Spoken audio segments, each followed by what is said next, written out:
Welcome to CHLR, everyone. Um, it's a very special day today. It's International Women's Day.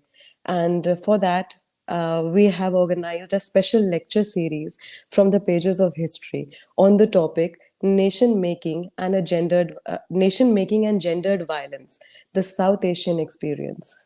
Today we have with us, as you can see on the screen, Dr. Sutapa Das. She's an associate professor, Department of History, Banaras Hindu University, Varanasi.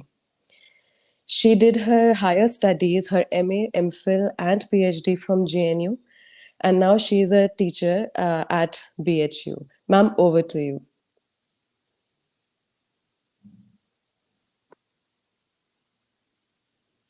Can you hear me? Yes, ma'am, you're Am I audible. audible?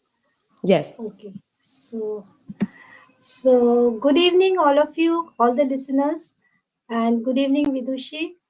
And thank you, Vidushi, for introducing me to the listeners. First of all, happy Holi to all of you and happy International Women's Day. The topic on which I would like to give a talk on, and as mentioned by Vidushi, is nation making and gendered violence, the South Asian experience. I had been researching on partition history for long, and I have made special focus on Bengal partition, the rehabilitation of Bengali refugees, and states' role within that. And in that process of research, I witnessed that nation making in South Asia is riddled with violence and atrocities. And two watershed episodes I feel define South Asian history. One is partition of India in August 1947, and other is Bangladesh Liberation War on December 1971. And through my presentation today, what I intend to do is to make a critical foray by aligning these two periods together to explore South Asian women's experience on violence, trauma, and dislocation. I have been working, as I've told you, on partition for quite long. So I have read many literatures. Regarding Bangladesh, it is just a starting phase for me. I have not gone through all the literatures, but what I could make out of this literature that I have studied, that I'm going to portray to explain the topic and to make an understanding of the violence that we witnessed in South Asia.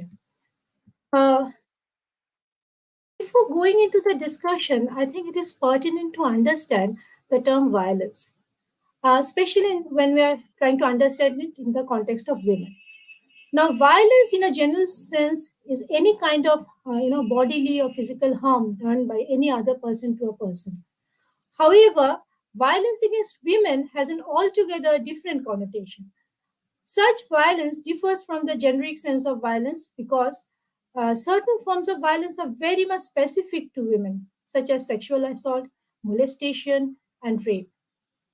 What is more saddening is the fact that violence of such kind later on gets magnified as the women who are the victims of such violence are condemned by the society, and thus the onus lies on the victim herself rather on the perpetrator. So, in case of women, the physical violence, mental trauma due to it, and the social stigmatization in most cases goes hand in hand. A partition, as you all know, is a cataclysmic event of India's recent past. Whenever there is any violence occurring in India, it reminds us of the partition time. So the event, its prelude, still stir our senses. Uh, the act of violence against women at the time of partition was distinctly different. At that time, we could see that communitarian and the religious identities of women became her dominant marker, making her vulnerable to the acts of communal violence. Now, these acts were mediated by the patriarchal values of chastity and purity of women.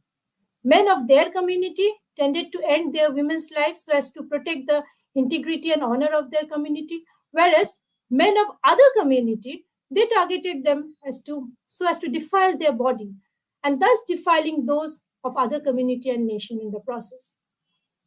So the body of women thus became the site of struggle, assertion, and identification of the community, wherein all kind of horrors were played upon. Thus, the identities of being a woman along with women of a particular community and religion, are intertwined in the narratives of communalism, violence, and gender, and which resulted in the body of women becoming a contested terrain of identity, honor, and hatred. What is more unsettling is that, which Veena Das has also pointed out in her book, Life and Wars, Violence and Descent into the Ordinary, that in the process of nation making, both the emerging nation state, India and Pakistan, tended to define themselves in a very masculine way, and thus also subverting the identity and selfhood of women. Now, such masculine nationhood operating within the patriarchal structure of power indulges in the advocacy of violence, which includes both the physical violence, which can be both immediate and long term, and the stigmatization. And here I would like to discuss the role of state, and more specifically, Indian state in two aspects: recovering and rehabilitating the abducted women, and secondly, rehabilitation of unattached women under PL category. Now, there were many women who had been abducted and were violently abused during partition. They either died in the process or they themselves ended their own life. However, these women who had a life left, who could survive those trauma for some reason, became the center of attention and rather we can say contention. They are not being welcomed or cared by their own kin people. They were either forcibly absorbed by their captors or they subsumed their identity in a very, very fatalistic manner. Now, the question is what role the state played? And in this direction, the path-breaking ethnographic work of Ritu Menon and Kamla Bhasin, Borders and Boundaries, I think stands very tall. For the first time through their writing, we could see how they have shifted our attention to the centrality of women's body in communalized discourses and practices on the recovery of abducted women from India and Pakistan. Just a sorry for the disturbance. The writers here actually sensitively attempted to put faces to this. There were statistics how many women have been recovered and what how state are rehabilitating them by creating homes and all. So there are nameless statistics, but and which comes under the official narratives of partition. But what about their voices? What about their silences? How they were raped, how they were humiliated, how they were murdered, how they were abducted, how they are reclaimed, how they are rejected. These voices needs hearing. Through these voices, if we hear these voices, we can understand how these women were facing multiple patriarchies of the state, of the police, the community, and family. And still, they survived in their own way in every turn. So this is very interesting and very crucial to understand that in spite of all these harassments, how these women are making adjustment to their life and trying to rebuild their life. Another path-breaking writing in this genre, which I would like to mention, is The Other Side of Silence by Urvashi Butalia. Now, here she emphasizes on the importance of microhistory and oral narratives, not as a substitute, but crucial supplementary components. And she wants to bring it to the central debates in the partition historiography. Now, oral history is a space where the researcher and the subaltern can collaborate to create a narrative and also its supporting context. So here we are trying to create a new data. It's not that we have to always rely on the state's narrative to understand any social issues. We can always create new data out of oral histories.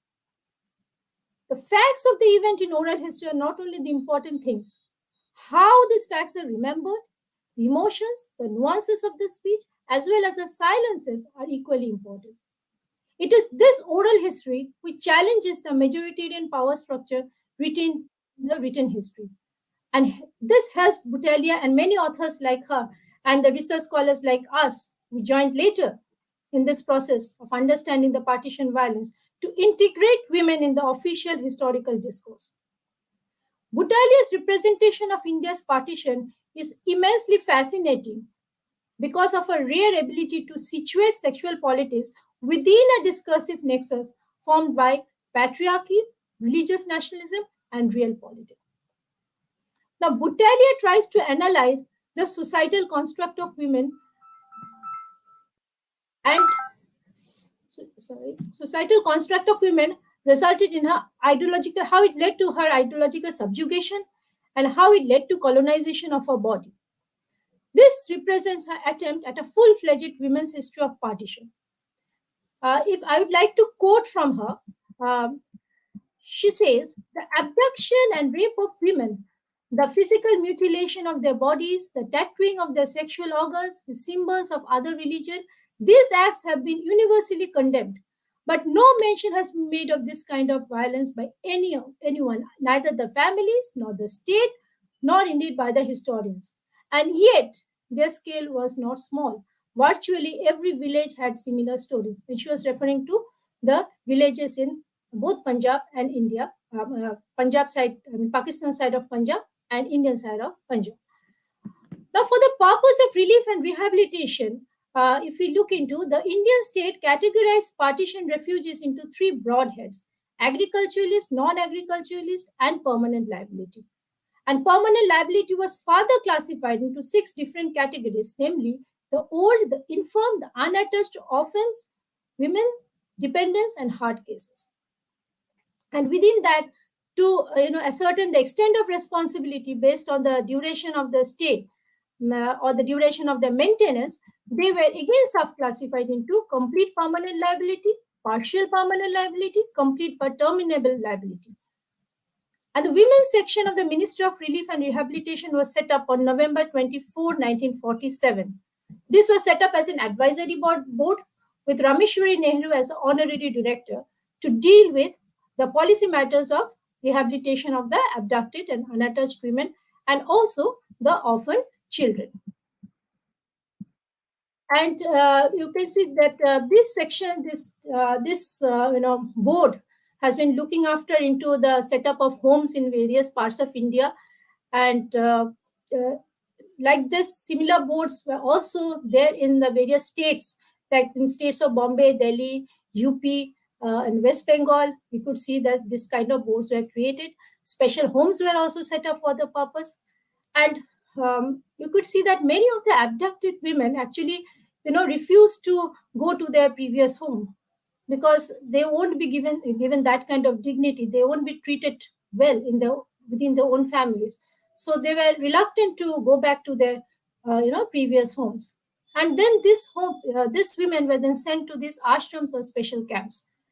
And the government has also made provision for the vocational and technical training of the displaced women. Work centers, both residential and non-residential, were set up in order to provide training in crafts and earn wages for their work. Arrangements were also made, not everywhere, but in certain homes, to provide free training in nursing, midwifery, stenography, etc. The main motto was to educate these young women. The women's section also set up employment and marriage bureaus, and it was by looking at all this setup, you can feel that elaborate arrangements has been made. But when you look into the Rameshwari Nehru's word, she said that there was a realization that mere economic rehabilitation is not effective enough. Because according to her understanding, she was working closely. According to her understanding, rehabilitation is a very, very intricate process, and it can be achieved only if adequate attention is paid to the psychological, educational, and emotional needs of women. So it is utmost importance to make them self-reliant and self-supporting and restore their sense of dignity and worth. But what is saddening is to see that in spite of such realization and structured provision, the state acted merely as a benevolent patriarch, and it has operated within the stereotyped images and top-down procedures that in a way attempted to induce what I can say a structure of lifelong passivity and dependence. So women, in spite of getting the training, in spite of engaging themselves in various kinds of crafts and skills, uh, were they able to, become independent? Were they able to get empowered? In my own inquiry, I could see that that's, the issue of rehabilitation uh, was never, addressed in that manner. It was like, okay, the women had been given some, provision to engage themselves, and they can earn certain amount from that provision that has been created. So beyond this narrow economic provision, the question of women empowerment and overcoming their trauma has actually never happened. How these women could thwart such state imposed structure through opposition and intense negotiation define and shape their future existence and those of their families. So their struggle, even when they are coming under the edges of state protection, was still on. Now, homes for the PL, which included unattached women, were scattered throughout the country. Be it be from in the Assam, we had homes in Tripura, Maharashtra. Everywhere these homes were there, and for the administrative convenience, the government saw to it that only subcategory of PL people stay together in this home.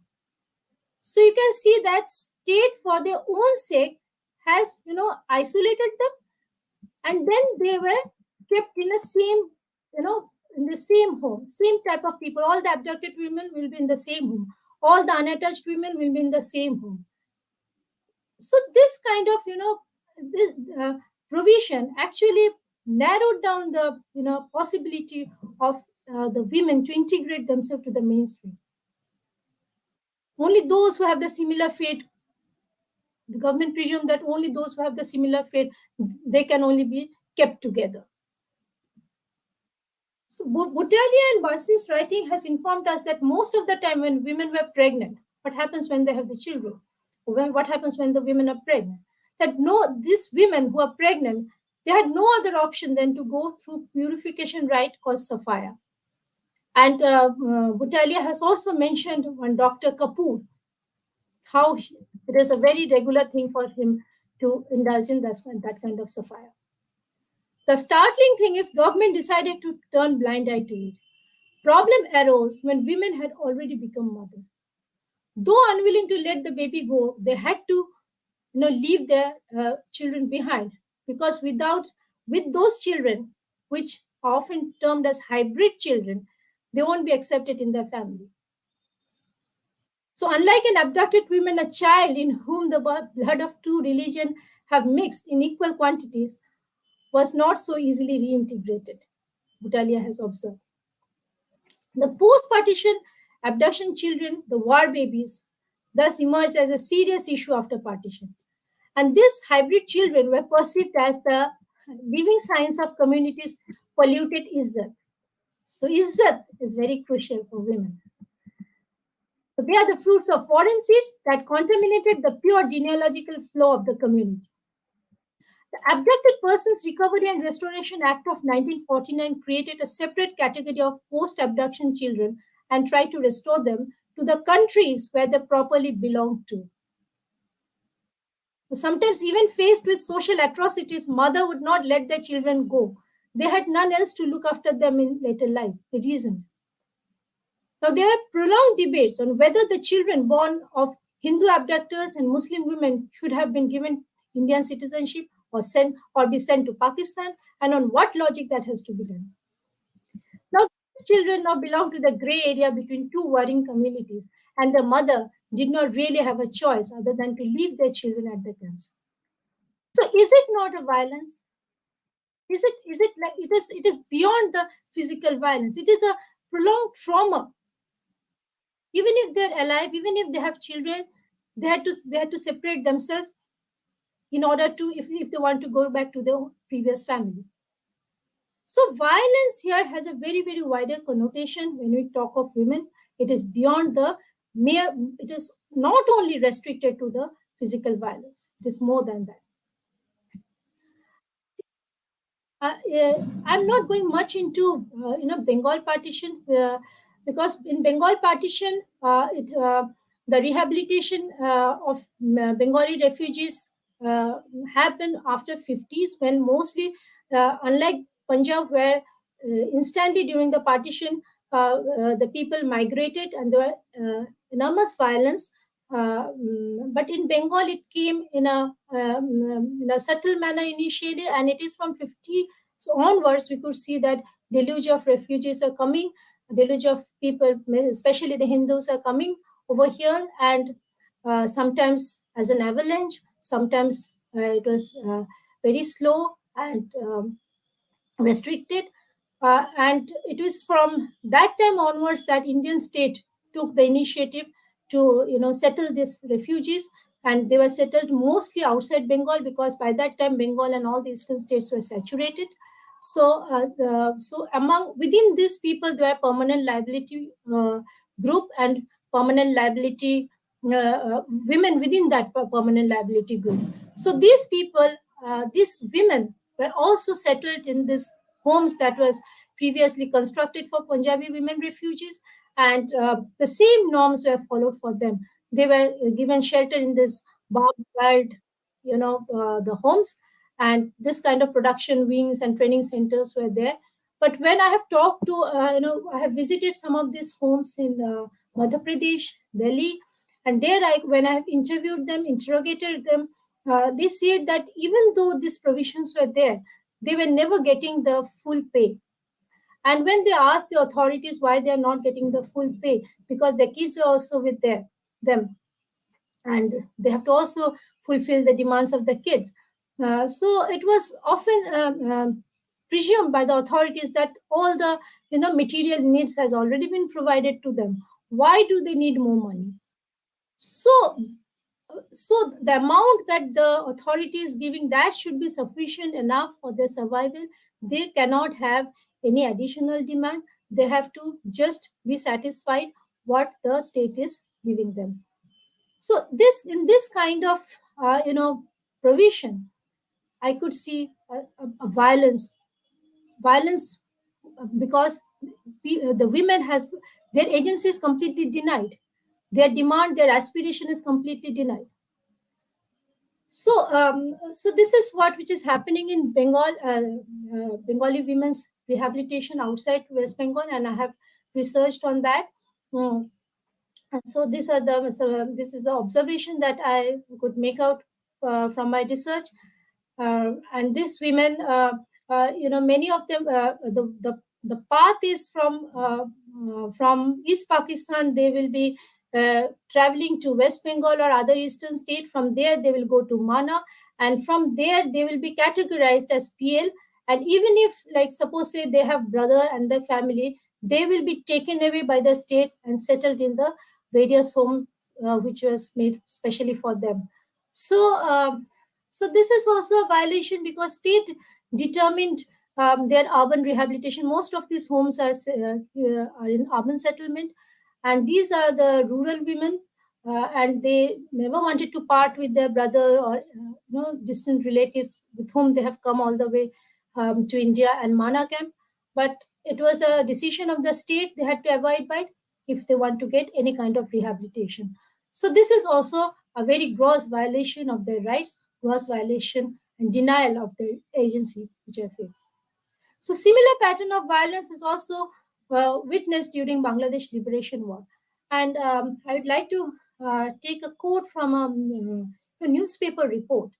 I would like to read it out.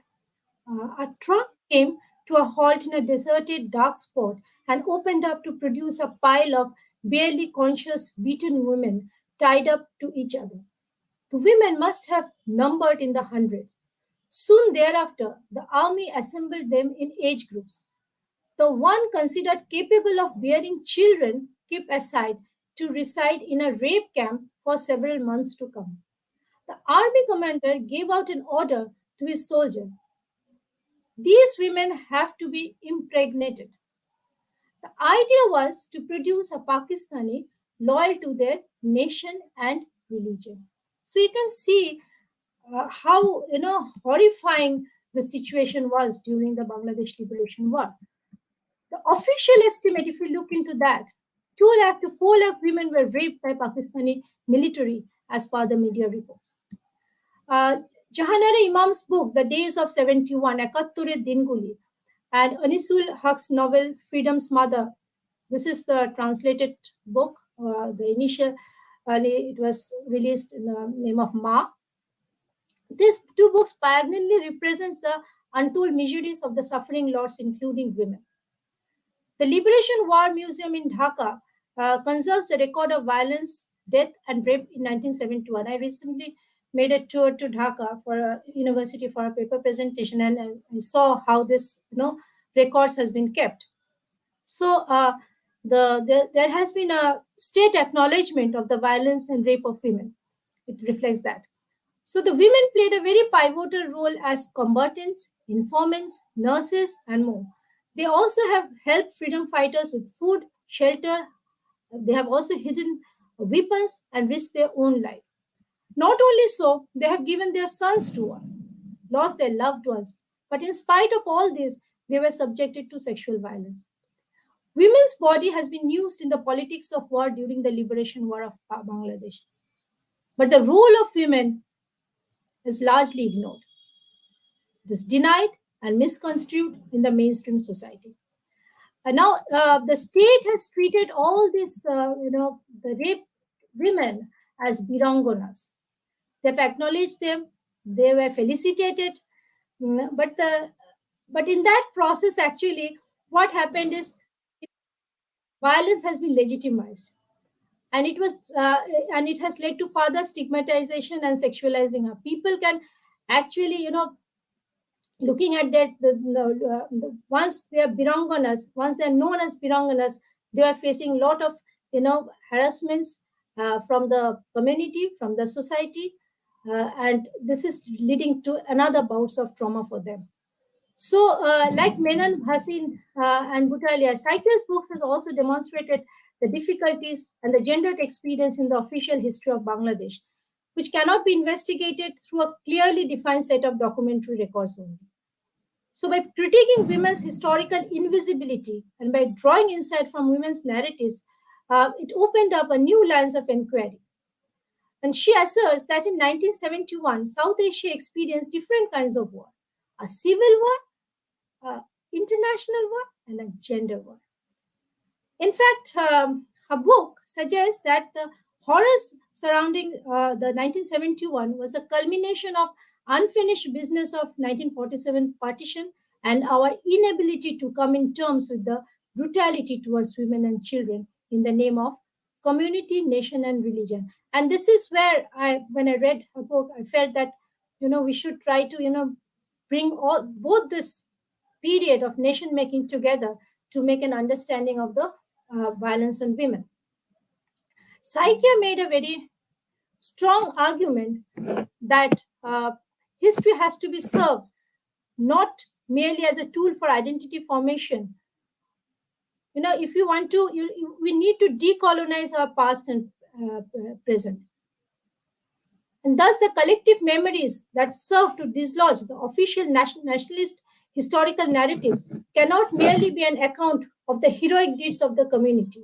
Rather, they have to take into account both the successes as well as the moral failures of the past. So it is this.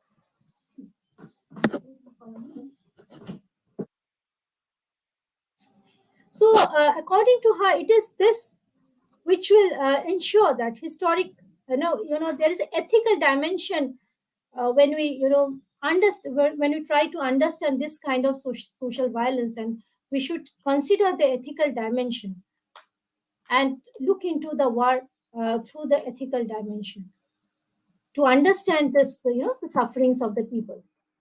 So I think this is very important and crucial, this kind of understanding. And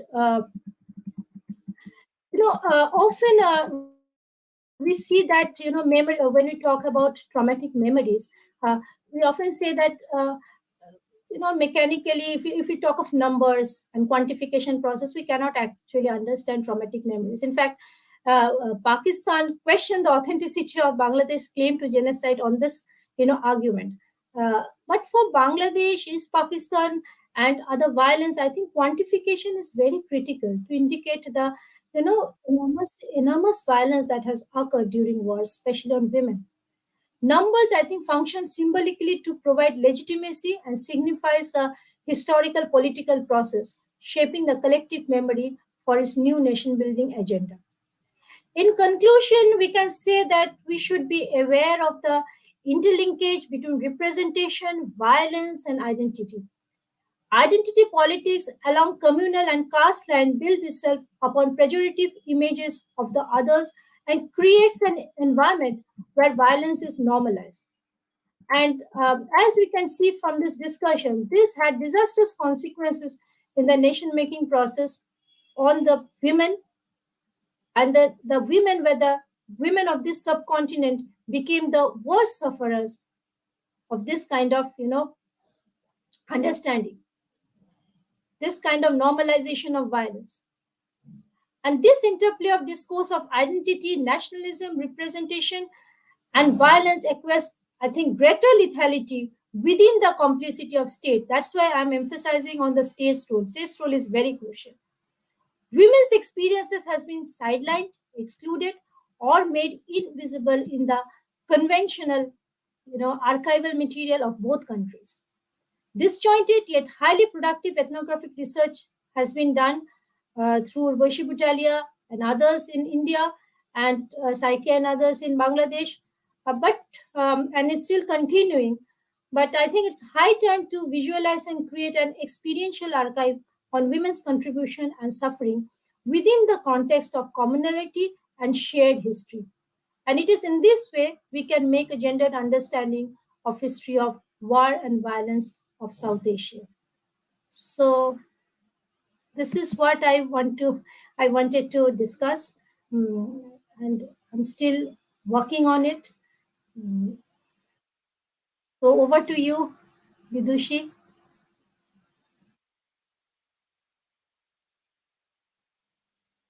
Thank you so much, ma'am. It was a lovely lecture as we intended it to be.